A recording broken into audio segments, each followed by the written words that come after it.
Hey everybody, Clint Hall with Alternative Athletics here. And today what I want to talk about is basically a catchphrase or trying to solidify what we're trying to do here all in just one sentence actually.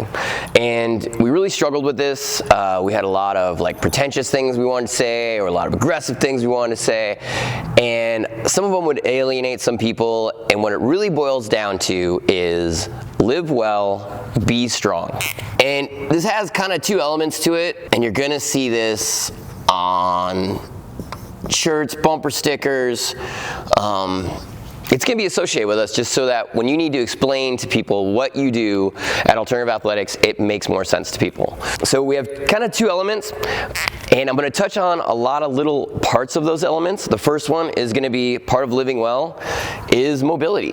Not only does doing exercise help you with your hip flexors and being able to squat to depth every time you work out, help you with your knee health and everything else, being more mobile also helps you when you slip and fall on the ice, or when you overcommit yourself stretching to grab a kid that's falling out of a cart or something like that. So mobility is something that you're going to focus on to help you work out more, or when you're sore, you're going to work on mobility to try and help with that soreness, but it's part of living well. It's something that we notice people lose all the time, and when you deal with an older clientele, whatever your thing that you deal with them is, a great example I like is staircases. So if you don't walk up the stairs, pretty soon you lose the ability to walk up the stairs, and we've seen this with our grandparents and great-grandparents and parents. And as soon as you lose the ability to walk up the stairs, you don't have the mobility to lift your leg that high, your quality of life goes down real fast. All right, which leads me into my second one, longevity. So part of what we do here at Alternative Athletics, yes, we want to be strong, but the other side of being strong is to support that strength. You're gonna have a higher bone density. You're going to basically, as you work out, your immune system's better, you get sick less, and your quality of life. So the more functional you are, the more you're able to do in your life, the better your quality of life throughout your age span. So I can't say that you're going to live longer, but instead of having a long, slow decline where the last 50 years of your life are miserable, if you're working out, if you're staying fit, what we'll have is a situation where your quality of life stays relatively the same, if not elevated, depending on where you start out, and then maybe your last 2 weeks, last couple months of your life was where we don't want to think about, but our quality of life stays high as we get there. Durability goes on that as well. Once again, whether you slip and fall on the ice, or you're involved in a car accident, or something hits you, a cart in the supermarket, the stronger you are, the more mobile you are, the better in shape you are, the more durable you are.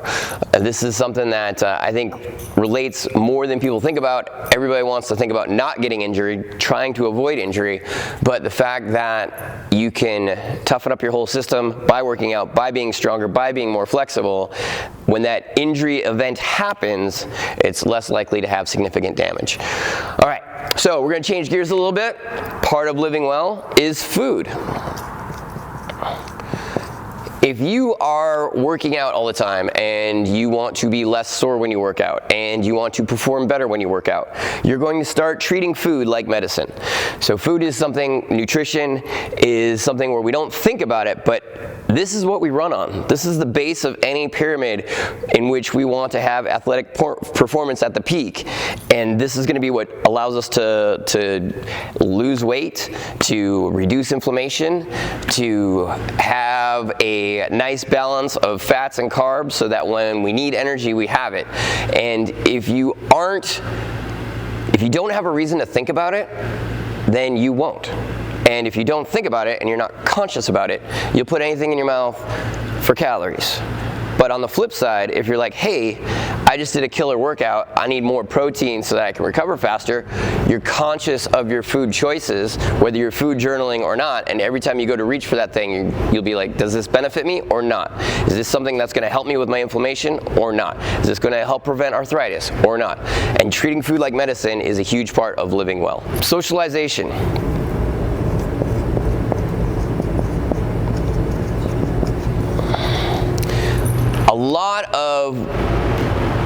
people, what scientists are finding, what studies are showing, what psychiatrists are talking about right now is the third space. And this is something we've lost in the modern era for a lot of people. Back in the day, you would have your home with your kids and your family. You would go to work where you have your coworkers and that relationship. And then you'd have a situation where you have a third place. That could be church, that could be a bowling league, that could be shooting pool, that could be city basketball. And that has been shrinking away. So now not only do we not have a third place, but with a lot of people working from home, you're staring at the same four walls, you're talking to the same couple of people every day. And humans are social creatures. We are tribal. We like to have an us versus them. We like to have people we can depend on. All right. The thing that I pride myself on a lot for alternative athletics is it becomes family. We go to each other's weddings. We have celebrations together, whether that's Christmas or Halloween or 4th of July. We barbecue, we picnic, and when we need help, we help each other out.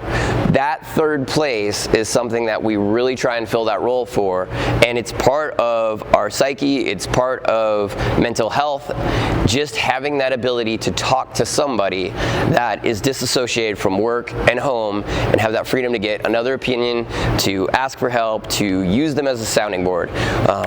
It's a large part of living well. On the other side, be strong. This is not just physical strength. Obviously, physical strength is important, but emotional strength. With emotional strength, a lot of complaints that we have heard from Socrates and Plato and everybody about younger generations is that they are weak-minded, they are disrespectful, that sort of thing. It's been the complaint throughout the generations. But what makes somebody more stable, more cognizant of their actions, more disciplined? Well, hardship. And when you do microdoses of hardship 5 times a week, 3 times a week, 20 minutes at a time, pretty soon everything else is a lot more simple. I've had people going through divorce. I've had people who have to give depositions in court.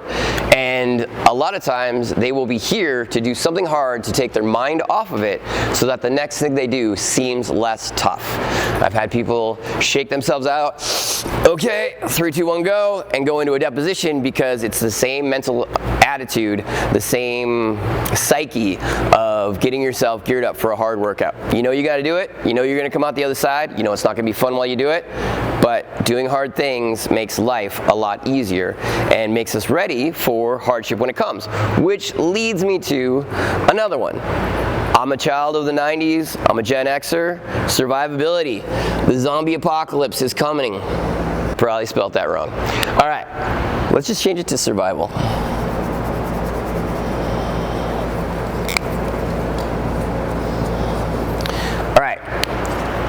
I joke about the zombie apocalypse. We were raised on a mythology of the Terminator, the Matrix, everything out there. The end is coming. But we do live in Montana. We have forest fires. We have to do evacuations. We have pretty gnarly winters. And there's a possibility that you might have to walk 4 miles to get to the next house because your car went in the ditch. You might have to stop alongside the road and help somebody else get their car out of the ditch. You might be backpacking in 20 miles and either you have to hustle out because of rainstorm, you don't have enough gear, forest fire coming you were unaware of, or I have definitely had it swing 70 degrees in a day and get trapped in a snowstorm that I had no idea was coming. So just being more physically prepared, being more fit, having the ability to have more options to get yourself out of bad situations definitely makes you more survivable. And also being more survivable when we go to carry hay to horses, take that Costco trip and carry all of our gear out to the car. All that life stuff that makes us more fit, more able, more prepared is all part of survivability. The minor microcosm of survivability is functionality. The more functional you are, the more you can help other people, the better your psyche, your ability to take care of yourself, the more self-reliant, the better your psyche, the less you depend on others, the ability to chase your dog down when it gets away, the ability to chase your kid in the playground and have good quality time with your kid. Being functional makes life better, and part of being functional is being strong. All right, guys, these are some quick points. I'm gonna break them all down in further videos coming up to where we touch on each one a little harder, but live well, be strong is gonna be part of what you're gonna see from us as we try and solidify exactly what alternative athletics is, so that when you talk to somebody else, you can be like, this is it, in a microcosm. All right, talk to you soon.